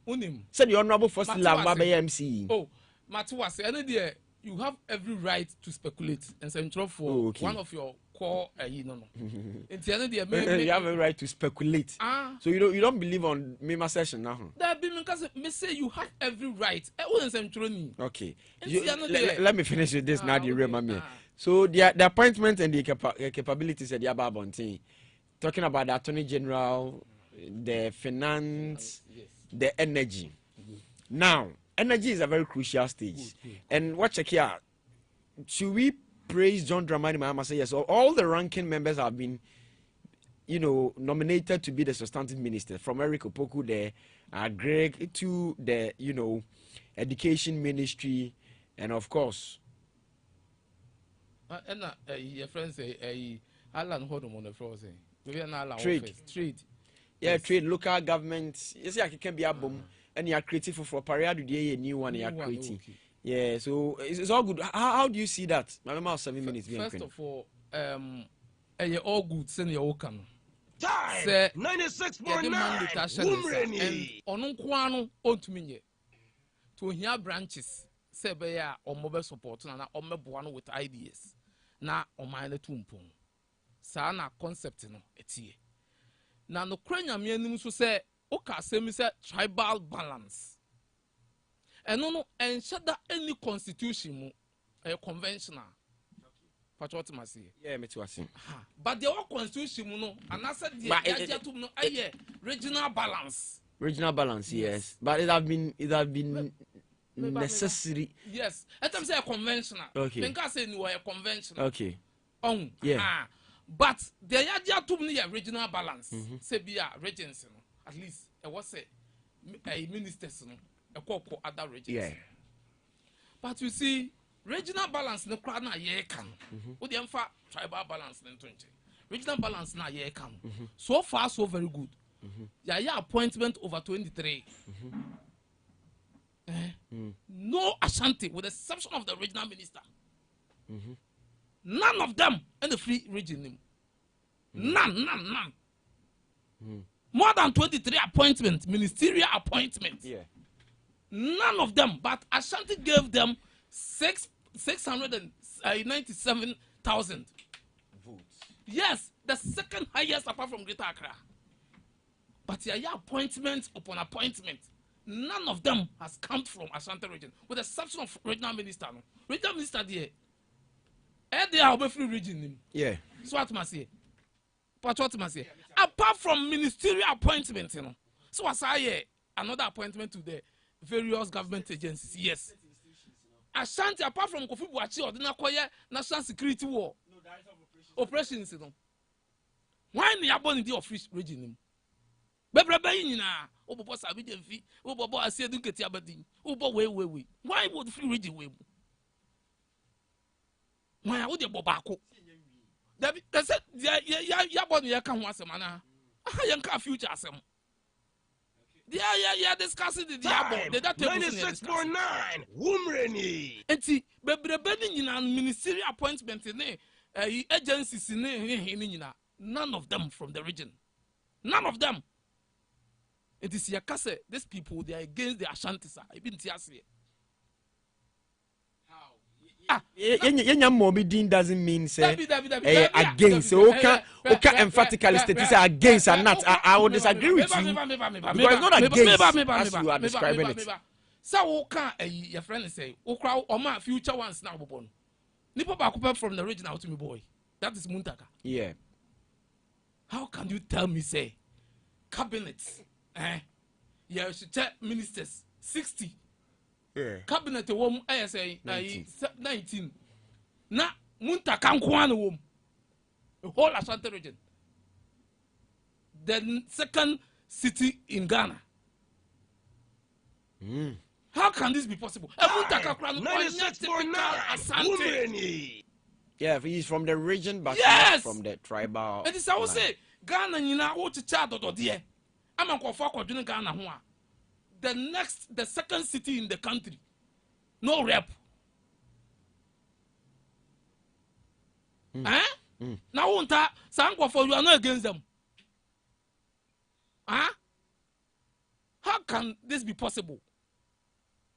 For you are not against them. Me say, apart from ministerial crown, no limited to 60. No. Me say, some agencies near the boy. Who the Ashanti ni ben wom? Aduji, one. Ashanti ni ben wom. Who the Bobako say? Apart from Kofi Buachi club na ko say Jubilee House. So, and Kwafona dia na omo ye no. A grand scheme. And they against the region. And who soon so ni enya no. And no who soon so ni enya no. And onim na omo opposition almost free bibi your friend is saying nepotism ne chronism ne die ndie ese dun kitia and the video be no crime mobile was it corruption you can't the word corruption nepotism ne die ndie ewi akire no enyo no chairman ba ne na ko ACU unqualified na na o ma na akufo do appoint no mo qualify no mo qualify. Once he qualify, he's a doctor. And I mean, Busa said, no man now, Kufa do bomb, don't qualify. Or some man from man, no qualify. Think you catch them so go forward. Only this honest people. Omo that dan go for. That is their traits. Omo character traits in the propaganda no mo deba. Yen da nipa yen say nipa. Na yama nipa no hunya fin. I said, don't get theatre in Shref or Tib Radio so, and I could follow nepotism, and I was half for my and we today. Yana never got appointment. Thank you very much, Nats. I'll come back to you now.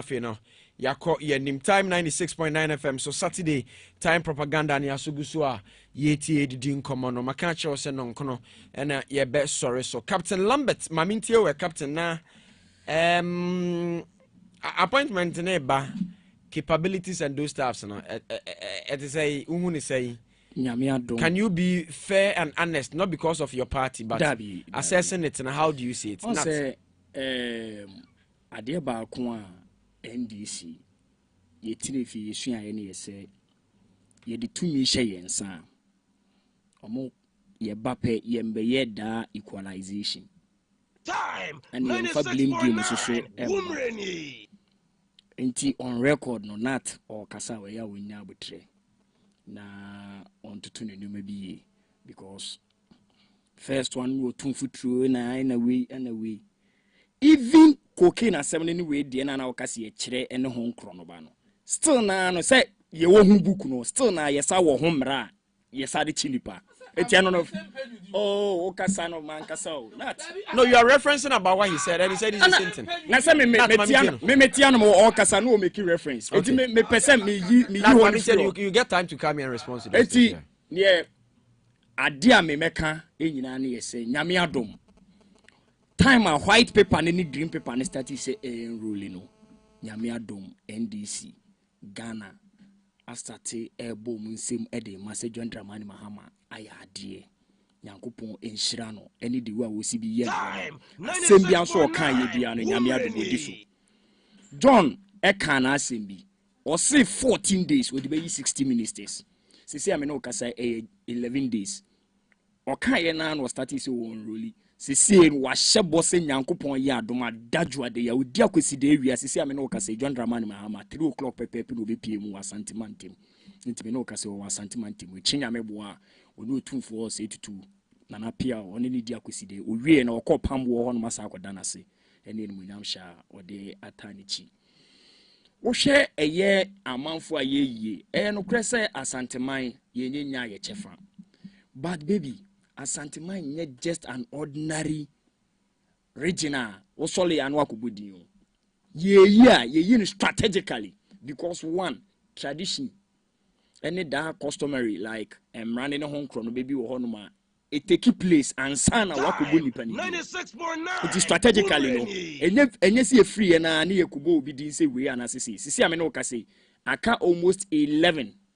See you know okay sector ministers na 23 and yabomu 12 aka 11 no so no Ushema your lands and natural resources, your defense, your works and housing, your sports, your interior, your foreign affairs, your health, a whole lot. It's when we no Monday, Nyankopon ya adomwa. Sa di we nyina so be dey ebepie obia benya ne chefa. Ana that regional balance no so nyame adom. Wo hwe say NDC e ba yi. Omo a ye de omo aba be shebu ubenya omo experience when it comes to political experience, academic and professional experience. She prof ya na wo kana semi. Professor. Unim so no kran na sabu ama na brown clutch the whole world or like ushemu kran now according to some source be am you say a macro mo chere physics no. Yeah, he's the president here. I'm telling you. Why very fantastic. No, na to be very honest.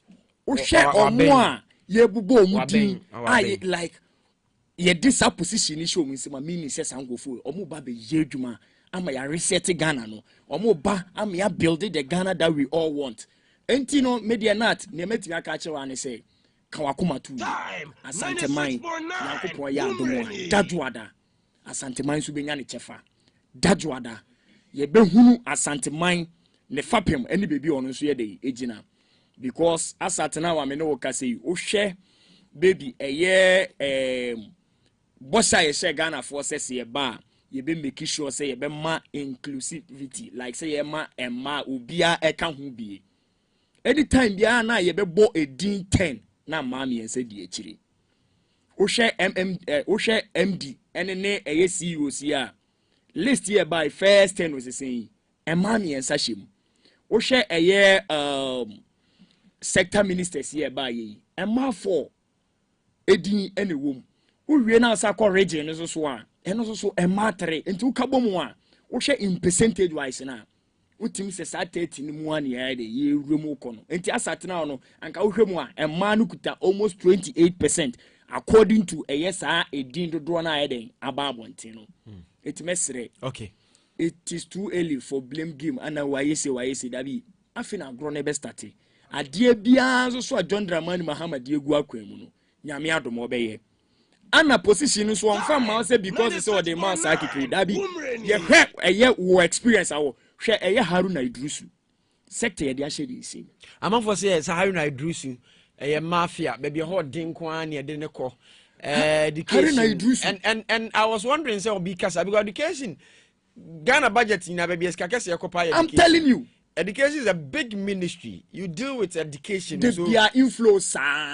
the beer. How did you say mafia and you say hano and you had communication with brand name? I'll come back to you. You had no labor name. Why just say why do people speculate that anyway? Not. Sorry, Lambert. Because of the experience. Oshe, a year Haruna Idrisu a typical example. Say, on say no a Nux president. Ofi on mo obeye MP, ofi on mo obeye minister, ofi on obeye even minority to majority leader. Enti o share both portfolios sawa what that experience ye di ye adwuma eboa ana ope obi obetimi aboa ama onnyoma bi nso etimi gina ya when it comes to the education sector. Untimi nkofo obi fufuro bia say Haruna Idrisu ana ade ne beba. Okay. Because campaigner Ghana Hanom from a year 2012 from 2008 education be the key factor. Baby sorry even getting to the 11th hour of 2024 election. Then we are MPP for attending to a year education sector. Omdi campaign na ni enso ma ye ne bre ya ikoso mu anyame adom. Ye dia bantie probi obetimi aboa ama Ghana education service na etimi gina ne na so. Na bibia akoso na on say Haruna Idrisu so ye obi a ono mpe corruption. Mate chronobody ne ninje ho mate enti no oba ama system no emu aye kamanti ne make akire tiefo ne say omunya abotre nyankopon ya adoma dadwo ada santeman ebenya ne die me da say Captain Lambert ene yete ne nka live time 96.9 FM 27 past 8 on Saturday evening time propaganda ne din komo maka cho says ali 9 ye be sorry so na fe dwumadi nka ato aso ede ama mom. Well, mama sha se o ho na yenhwe post election violence ni ade na yenhwe se betima peke course kakra na yakuye nim. Now recent one year is it Ablekuma South Ablekuma North election intimi nye coalition we no nko ane de aka. Says aka 3 police station to add to the existing one na afia quality awini ehu. And a chaotic situation na ehu and video na obabese kura bankuta no de bo boxes nim. How do we do okay to ebi on yeah we better kakra na rem mo ministers no wabobo no ne ifo na wabo obi anka se obi a enye competent me no mi enukrase e de ekọ ho a but it's more of administrative job. Yes, technocrats no all good. Yeah. What the answer policy formulation. Yeah. No more security amount. But me omo a ye do omakọ energy, the enako energy no. Me feel say eno de the right choice and the best choice because was you ade wo ho. And no a deputy. And onim de wo. Just say propaganda no de chase. Say 5 hours light fuel. I say, was it even necessary to tell Ghanaians that? And I'm saying propaganda no this chassis. Because Papa no now because I'm saying schedule you with the DVA. And I'm saying propaganda no this chassis. As I'm not make county. Time. It was unnecessary to cross and go back to Ghana for to cause panic. Which are these was it causing panic or telling us the reality? Reality then say we left with 5 days. And 5 days abroad. Then I see. That's a propaganda and throw now or cause fear and panic in the system. Now Kofaka say MB for Kroma more don't be wicked. But reality, I shall see a dawning on them. Among cause no for propaganda and movement. Now violence, election violence, yes. And this, that, yeah. You see, Saturday way, Nanka, a bini Ghana since you share 4th Republic in Asi. Even Rawlings, a crana, no a military leader. San yesi 2025 for no. On crown a BNC on the time. Now, how much more say you're practicing democracy up to this extent? I was saying by now, crown. Kiss our policy and advancing more. You see, any nan ya to say elections. Ghana for ne ekotoaba eni ya to say Ghana for do one beto akono eni ya bejatum. Eni ya to say collation center baby a final collation. Party reps too and as a baho. So won't be biasia, you have the right to petition. So won't be any just added to boo. And then at 2024, Sadia way, I shall say, yet the Metro Men and the coalition center. Sadia way, then see ye. Because Senior Yajetum says, I won't be biasia. Ubet me petition is no. Ubet me petition courts. Eti baby a yaduri. A violence and you did to me. Not democracy na say practicing. What is the sense in it? Say violence and tagri and you did to me there. And you enter democracy in way. No be uncle for Metro Men. No be uncle for Metro Men. Survival of the fittest. Yes. Then you go. Child democracy na you practicing them. And then you now so a friend is for neighbor. Collection center bia tax ako bia anu. NDC for tax no. Collection center bia nationwide be bia. So just recently akra na omako vandalize e for office no. Isi ni say almost polling stations near 281. Abrikumanofo. And this for my opinion, we are collecting in area naka 3. 3 people, 1, 2, 3. And almost say 3 no, almost be finalizing no, and no that. ye be kind three na bom but obu so omu lusu no and o ma shada instigate men na ko hold mo akoye de o ma ye no but obu ye den am lusu and apart from that share police stations are yeshin no school are yeshin the ben ye to abawie ya and yeah this is not the first time ya transition this is not the first time ye to aban 2017 ye to aban who say police station ya shibi who see a breaking warehouse who say a obi private a shop yakobu anu yinema afedie ne buy 2025 ya to abawie ba obia agi to mu ntem wa win elections no umomu na o create chaos in the system and na more abuse system no police station na more abuse na more sheno na warehouse move na nua yi na mo sese nkofo niema and the funniest aspect is say yes swear president mamani what is wa condemn what is wa ka bibia fa ho. Thank you very much. Let's just say omo na share chairman nkofo no yes I'll come back and wrap up with you. Thank you very much Nat and I attend in Kano. Captain Lambert maminti 5 minutes on this now. Problem ni o. Yes asempo yitiawa. Yeah. On say Nat Bongo mu omusuban si anom de nya 38.2% no. Na munya say we dey onya 41 kra musuban say ya suba we dey tenase din na menkasa. Suban say ya no kure kan no omo side nti anom de nya we say 41 and 41 no we dey ma menye 42 kra mamo. No kure kan say ya na omo ye ya omo de ti opposition no.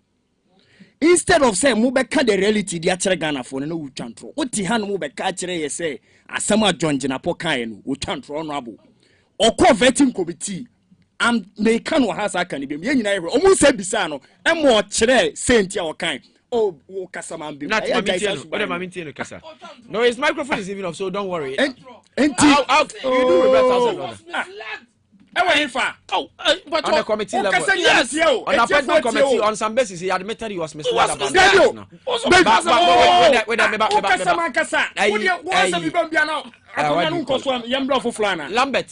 Lambert, what's 5 minutes? Lambert, I'll give you your time. Don't worry about it. Sorry, sir.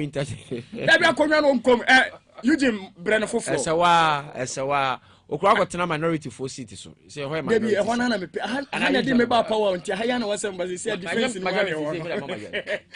say defense minister minority city not is na majority city na not Nani we very defense minister we am to defend time 96.9 Hanu do to bo wa partners na mami ti Lambert and I want Fabi anya sire enyi etiefo won fanche eti se ne America no John Jinapo on committee he admitted the energy crisis no? You understand yes yeah eti fast forward on say edu baby a minua no mame fanche no wo so won de on ti say John Dramani Mahama ejina baby a condemn say bia ade e koso no wa condemn a me wo video no a me we a message de ama Eugene na ne wo me say John Dramani Mahama says some mistakes na NPP 4 year ya to abadi ama ye say yembra power yembe ye nneoma bi ye eti we shouldn't repeat sanneoma no upe obi a watira konwa so am yekum nipa 8 o se be free su yekum nipa 4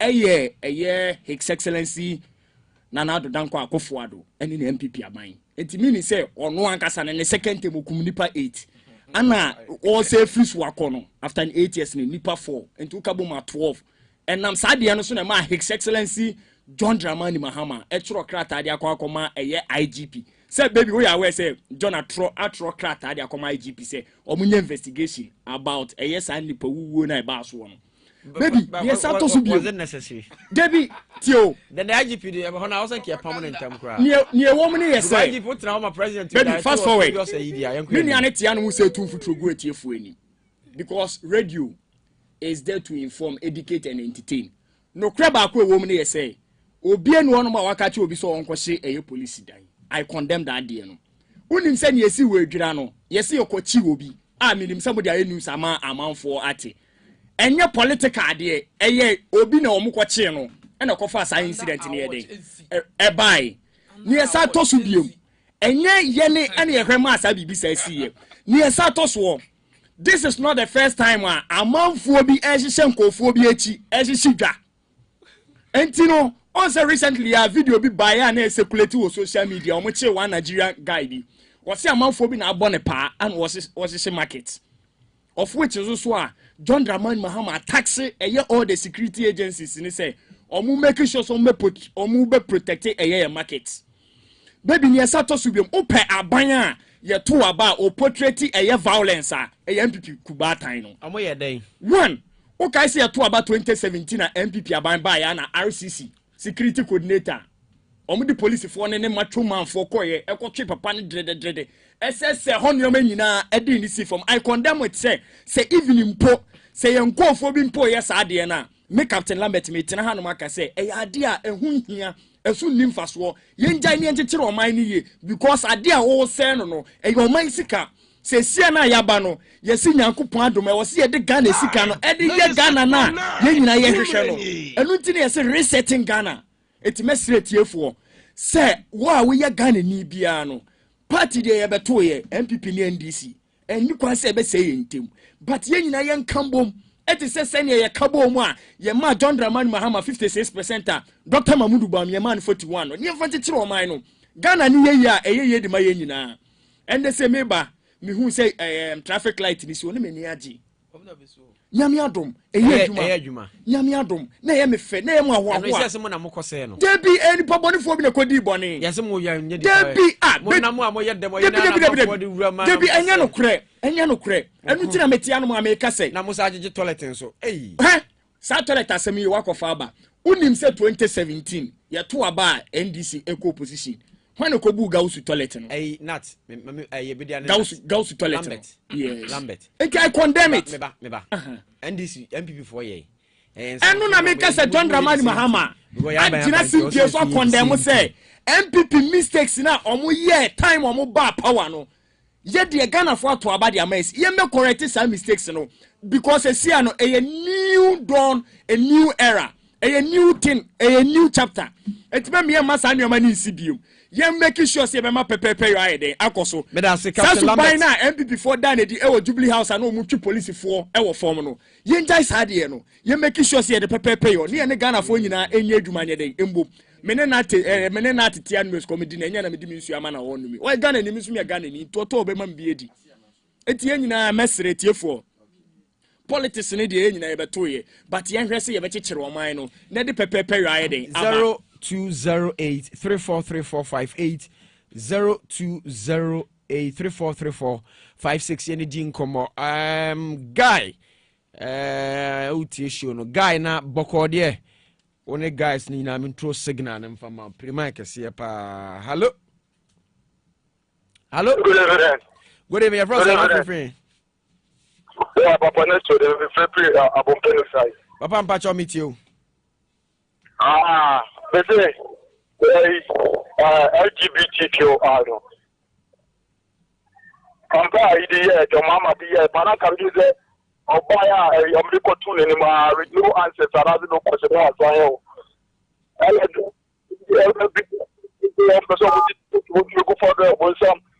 now they got that good part of this so anyway why here for the violence because the better to about almost see a president school dying almost see a police station to the traffic light so you know they will go the best that they are no you because the them let us see you professor police commander me of phone yes school dying they put traffic light yes so it's that money in Ghana because they're very bad. That's far. Okay, answer that. Hello, good evening. Hello, good evening. Good evening. Yes, I'm Pastor Frost, your friend. Pastor Mefrefi Abompe inside. Pastor Frost, say. Your friend Kufisaki. Kufisaki, it's you, why? A brother not no come home. Why say Opeso ye president no unpopular. I make a chance say you see some mistakes here. Nanado oh yeah and nothing that to see make a chance one one can I need to papa no on fast Okay. Yeah, that's it. Young Queen. Hello, good evening. Hello, good evening. Hello. Yes, sir. Good evening. Pastor Frost of friend. Sorry, for me, Chum, because it's free. Mr. Chum, Pastor, meet you. The Martini, you may just swam away at the Abuat Ganamai. You can say, your mom, John Mahama. When son, the doctor about to work, you can't try the telephone. So you say about why our mind is a Asumupiaba. Kaboto against the police station near the day, nothing. Yatra baby and promoting Kunu. No Kunu beauty. You don't know as you say or where a Japadia here. Not now. Now you call ya and answer your buyer. Or mine looking to a pen anyway. They say, what can be MIA say? You light the crown, they say, fuel crown, and I said, oil crown with the big moon. They didn't know until they didn't near the dog. What is the NDCD? And when it dawn, we are Mizu, we are Mizano, who say, we are Doom, we are Saul, and one of my person, okay. And we need to carry at the mine. Yeah, that's it. Young Queen. Hello, good evening. Good evening. Yes, sir. Shamu. Baby. Shamu. Babyface, where they are Manuncia, Captain Lambert. Manuncia, Nimia, Only the Sanya, Ecosia, where come once and Yenina and Lady. But they'll say in answer your whistle, a party in our Subaini. They will be now young with a fine band of a fossil. I'm a side away. It's true. Because say a car, although young quiet blending, to say we are empty a day. What I said, but I quite down a full Subain. I will say a pequine a year through. Because when you say a car, or more would you kind of buy a MP. Because a rolling, a walk, would do so ya for buyer, normal yes, sir. What I say. But attendance by said you see car say Obia Asumbiania Diadi and my NDC for Crano is do they be able for what I say. But now the same meaning invisible force. Any sir acquire or a lawyer Obuasi office. What I have run ye. Never but yes also don't say a pequania. You have first was Sadia and your poor baby, Sadia and Subeka. If you have a shrimp for, young Papa is because Sadia and a Hagini. Because over yes, I not all say a binding, not a binding sono, when I have sent my ambassador there for years. You have Barbara, it is a weird this I know why. If you have a threat, when you have more or more yes, I know this arm. Or when you have a threat, not a no. If you better to know why you do.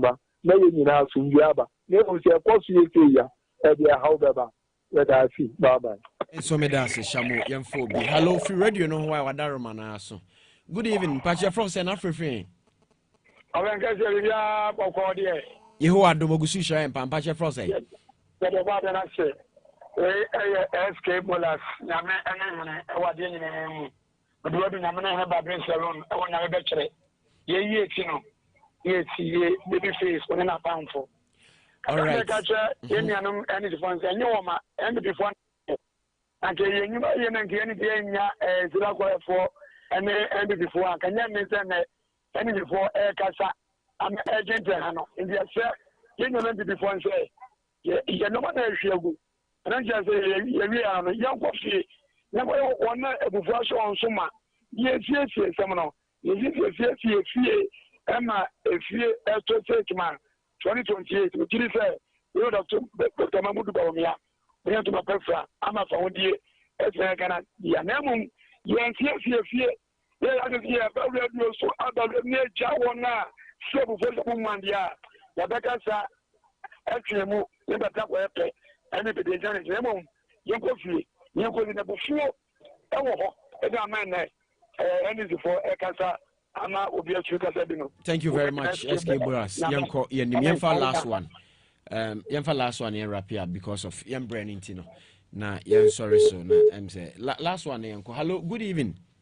Good evening, Open Kasia. Yes, and Pacha for so free. She's a Sasanio. Sasa Bokode, official pass. My Captain Lambert.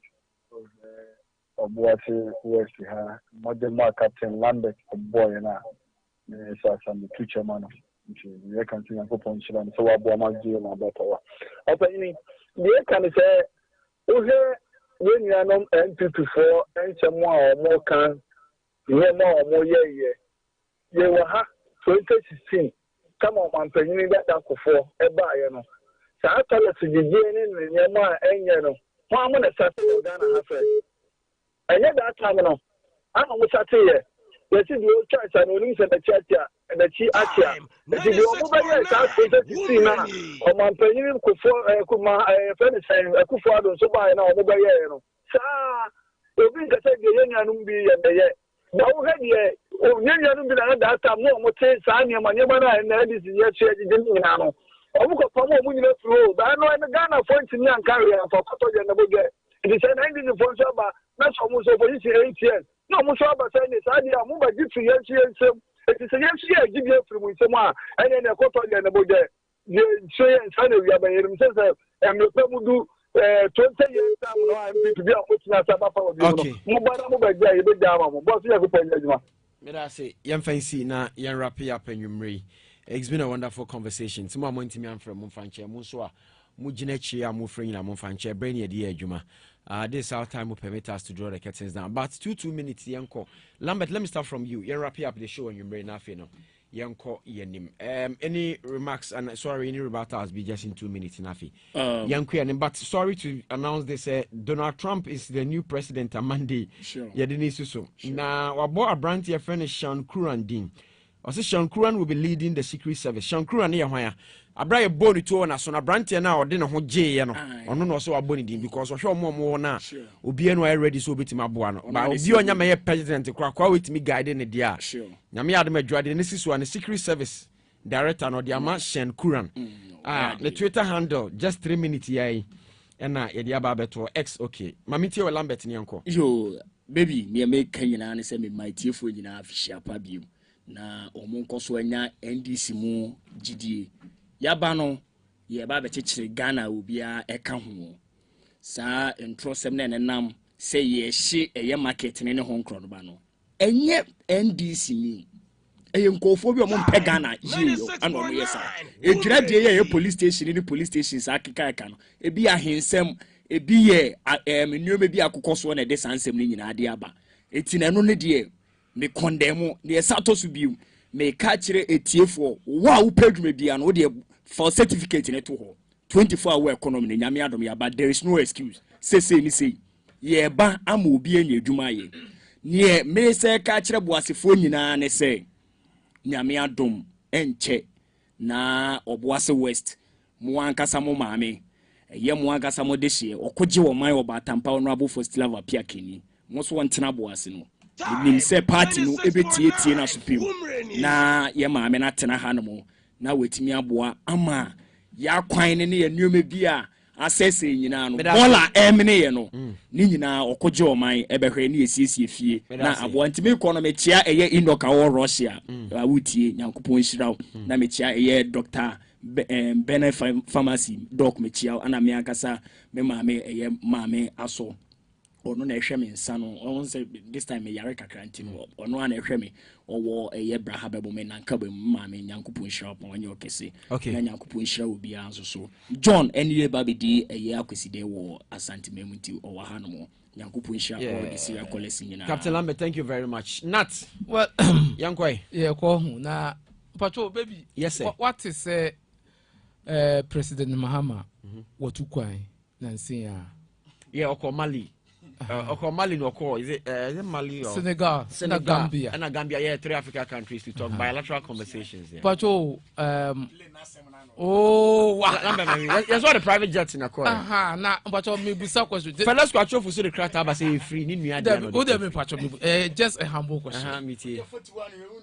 Yeah, but oh, now then, I was meet you. Pacho, a free or deal na Ghana dear. Na problem the other man. Sir, and your Kufado Falcon or 9. And the problem that crash. And now Kufado no your mistakes or they call. Okay, not Medas. That number some moves that never follow your bonnet. And a man is your bon someone. Thank you very much, Nazi Bongo Niatin. Is a member of the MPP communication team in Obuasi East. And to Captain Lambert is the Deputy Communication Officer for the NDC in Obuasi West. Thank you very much for your time. This our time will permit us to draw curtains down. It's been a wonderful discussions. Now, we shall meet same time on Monday on Time FM Morning Show. Thank you very much, EUGENE CARDINAL, the chief producer of Time Propaganda. Take care of yourself. Don't forget to be kind. It takes nothing to be kind. Enjoy your weekend. Special